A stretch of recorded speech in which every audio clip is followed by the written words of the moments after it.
আপনার জীবনের শ্রেষ্ঠতম রাত্রি, আপনার জীবনের সকল ভুল ভ্রান্তি মুছে ফেলার রাত্রি আপনারই দ্বার প্রান্তে।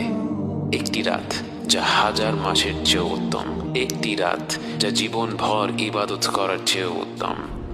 লাইলাতুল কদর এমন একটি রাত যা হাজার মাস অর্থাৎ ৮৩ বছরের চাইতেও উত্তম। কত রকম ভুল ভ্রান্তিতে আমরা ডুবে আছি, অথচ আল্লাহ তাআলা আমাদের কারো জন্য লাইলাতুল কদরের মতো মহিমান্বিত রাত্রির দরজা বন্ধ করে দেননি। রাসূল সাল্লাল্লাহু আলাইহি ওয়াসাল্লাম বলেছেন, লাইলাতুল কদরকে রমাদানের শেষ 10 রাত্রিতে খোঁজো। মনে করুন একটি লটারি হচ্ছে, আপনাকে বলা হলো 1 থেকে 10 নম্বর টিকিটের মধ্যে যে কোনো একটি অবশ্যই জিতবে।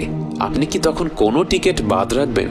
টিকিটের দাম যতই হোক না কেন, লটারি জেতার পুরস্কার তার থেকে লক্ষ গুণে বেশি। তাই এই বিরাট পুরস্কারের কথা চিন্তা করে আপনি 10টি টিকিটই কিন্তু কিনে ফেলবেন। অতএব আমাদের উচিত শেষ 10 রাত্রির প্রতিটি